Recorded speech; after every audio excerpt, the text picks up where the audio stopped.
Do you like running in the morning or at night more? No preference. During the winter, I often run more in the morning because there's less wind. Obviously, it's colder in the winter, but I don't care if it's -5 or 35 degrees outside. If there's no wind, I'm I'm probably going to opt for the -5 versus 35 degrees in the winter in South Dakota.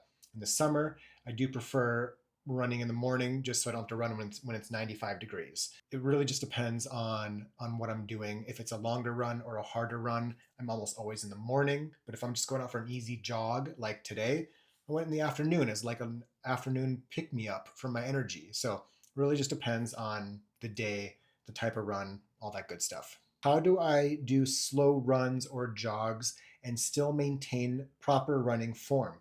When I slow down, I start to shuffle more, which doesn't feel great.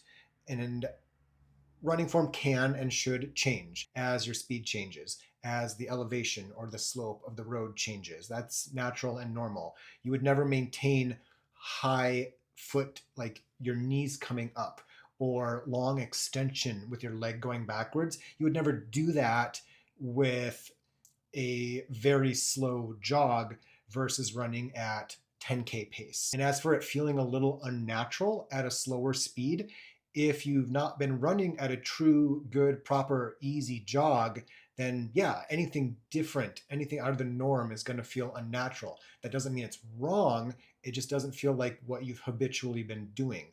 Could you please remind me of your recommendation for how many calories per hour I should consume during a race?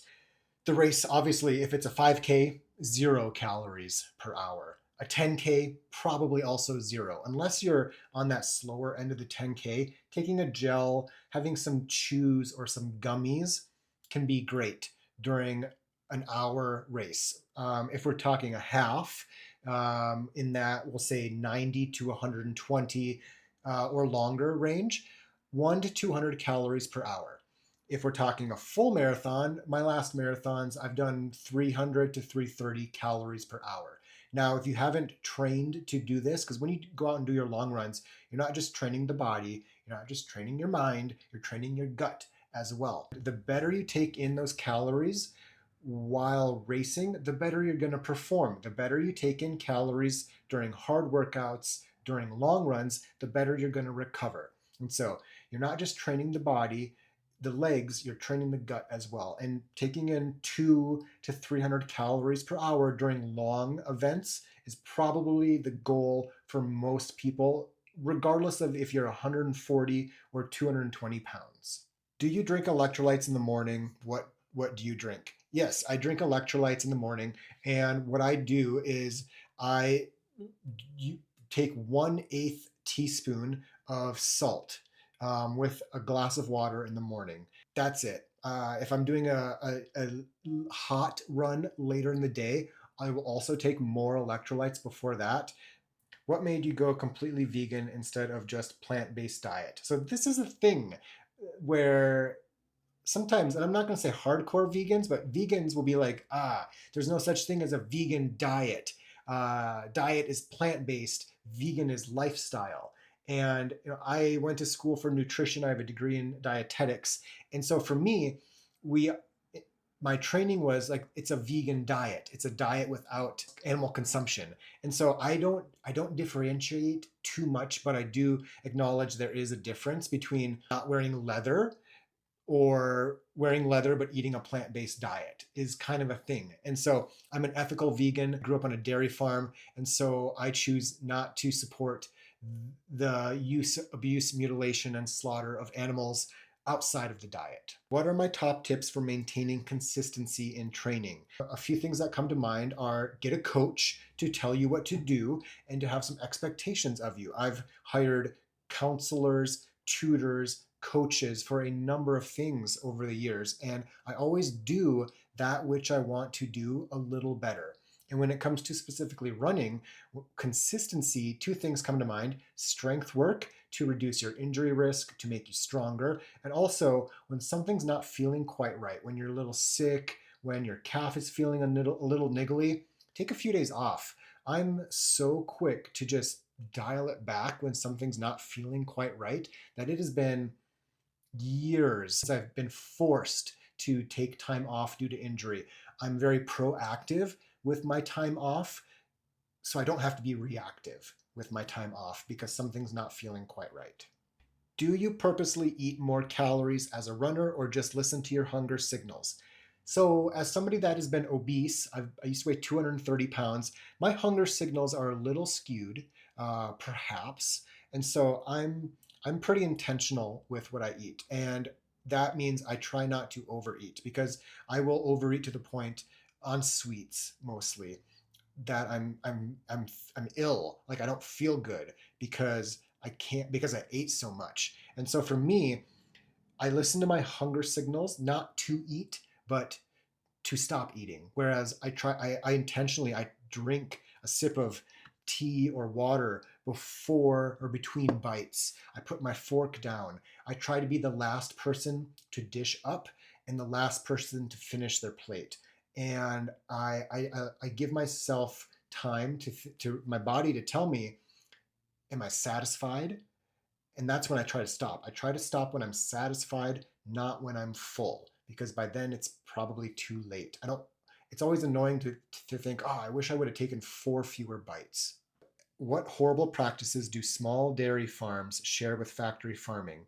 Um, I've heard that the rape rack is an industry term. Is that true? I've never heard the term rape rack. But when I think of like these horrible practices that small dairy farms practice, you know, there's not that many. The I think most vegans, the horrible practices that we don't support is just the day by day normal practices, the use, abuse, mutilation, and slaughter of animals for a 15-minute meal. Those are the practices that I think most vegans don't support. The really bad things that make it into the documentaries and all this stuff, like they don't really happen that often. It's just the normal stuff that personally, as somebody that grew up on a dairy farm, that's what I don't support is just the general use and abuse and slaughter of these animals. Did you eat loads of dairy before or when you were obese? Is that why you were obese? So I became obese because I quickly went from being a very active teenager to I was in a car accident. My school bus got rear-ended right where I was sitting in the back, and I had a back injury. So I went from being a very active teenager to being a very inactive teenager, and then I became a gamer, living off of Doritos and Mountain Dew. That's why I became obese. But I also have these distinct memories as a child, like younger than that, of eating like entire blocks of Colby Jack cheese. And thinking back to it, it was just disgusting. Like I would eat like a cube of it just for a snack. And I actually, even when I was still vegetarian, I stopped eating cheese because I was just kind of grossed out by the amount of fat, like orange fat, I was putting on my salads and on my pizza and stuff like that. So I actually stopped eating cheese, but was still a vegetarian with like butter and stuff like that for a long time. You were a dairy farmer. I was a dairy farmer. I grew up stealing milk from the cows. We would kind of force them, put them into the dairy parlor. We would put the suckers on them. We would milk them. They would be shitting and peeing all over the place. Horrible. And we would take them out of the parlor. I would I would spray down the parlor with hot water and soap to clean off all the machines, and then I would go out. This is what really gets me now that I look back at it. I would go out and I would feed the calves of the mothers we just milked. I would feed the calves milk replacer, powdered milk, basically. And looking back, it was just crazy to think that I went from stealing the milk from the moms to drink to feeding the calves powdered milk. And uh, I can't believe I never thought of that. And I think that's a trend is that people that eat meat, and this is true for me as well, like I just never really thought about it before. And it was when I started thinking about it that I became vegetarian. What's the most you've ever weighed? How much do you weigh now? I used to weigh, my highest was 230 pounds. I'm currently 147 as of this morning. And I've been the same, I've been roughly 155 ish for the last 20 years. I'm very fortunate that I've actually kept the weight off. What's the biggest health benefit you've noticed since going vegan? None. As somebody that used to be obese, has a degree in nutrition, and is a longtime vegan, I don't recommend going vegan for health because Oreos are vegan. I've certainly had my stints as a junketarian. And so, is eating vegan junk food better than eating non vegan junk food? Um, Probably better for the environment, for the animals, and probably for your health, but you can also be a very unhealthy vegan. So I actually don't suggest going vegan for health. I'm looking for some carbs. So looking for some carbs to take in during long runs, during ultras that aren't super sweet. Sometimes I get tired of sugar on long runs, and they're doing an ultra coming up. So I've not had anything with added sugar in the first three ingredients in over a year now. That includes, like, I have a stash of gels that I've not used. I do Lara bars, applesauce, mashed potatoes. I've even, and I do have maple syrup. And so I'll put a little bit of maple syrup in with the applesauce or in with the mashed potatoes, or coconut milk can be good mixed in as well to add a little bit of fat into those. So I pick fruit off trees. I picked fruit off. I picked an apple off an apple tree this morning during a run, and so um, during if I were to do another marathon, go. I would probably use gels. But since I'm not doing marathons right now, I've just been using mostly granola bars, Lara bars, a PB&J. I've just put an entire bagel in my vest and used that, and it was fine.